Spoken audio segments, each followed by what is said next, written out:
ममता बनर्जी ने खुद 30 अप्रैल 2003 को नरेंद्र मोदी और अटल बिहारी वाजपेयी हुकूमत का साथ दिया था। जब गुजरात जल रहा था तो यही ममता बनर्जी बीजेपी के साथ थी।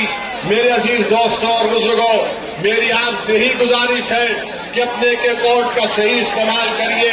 मैं आसनसोल को अपनी मकबूलियत के लिए नहीं आया हूं, मैं आसनसोल को इसलिए आया हूं ताकि आपके सफों से, आपके दरमियान में से आपकी लीडरशिप को बनाओ। आप लीडर बनिए, आप क़यादत करिए, आप मुस्तक़बिल के फैसले नौजवानों को करना है। क्या टीएमसी जो अपने आप को हिंदू ब्राह्मण पार्टी कहती है, वो कब तक हमारे मुस्तक़बिल के फैसले करेंगे? आज जो बीजेपी का कैंडिडेट यहाँ पर है, क्या वो टीएमसी के कैंडिडेट का चेला नहीं था? और यही लोग आज कल तक टीएमसी में थे, बीजेपी में चले जाते हैं। 2 साल पहले रामनवमी के नाम पर यहाँ पर एक बहुत बड़ा फसाद हुआ था। मैं यहाँ पर अपनी जानिब से मौलाना इमदादुर रशीदी साहब जो नूरानी मस्जिद के इमाम थे, उन्होंने अपने बेटे को खो दिया।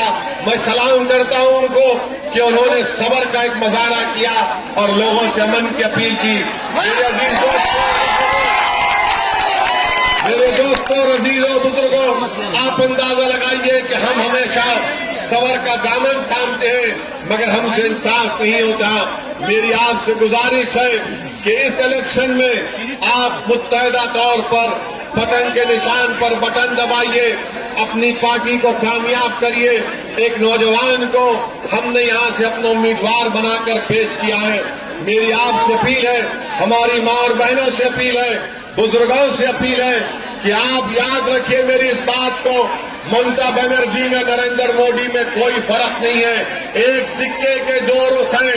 ये सही मानों में एक दूसरे के भाई बहन हैं। ये बेवकूफ बना रहे हैं बंगाल की जनता को और अपने बयानात से, अपनी बातों से। 10 साल में ममता बनर्जी ने मुस्लिम माइनॉरिटी के लिए क्या किया? मैं चैलेंज कर रहा हूं, बताओ टीएमसी, तुमने मुस्लिम माइनॉरिटी के लिए क्या किया? ममता बनर्जी सिर्फ नाटक करती हैं, मुसलमानों को देखती हैं तो सर पर ओढ़नी पहन लेती हैं, अल्लाह अकबर कहती हैं, मोहम्मद रसूलुल्लाह कहती हैं। अरे क्या ये तमाम बातें करने से हमारे बच्चों को स्कूल मिलेगा, हमारे नौजवानों को हायर एजुकेशन का कॉलेज मिलेगा?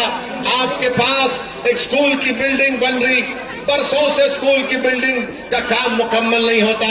ये नाटक कंपनी है।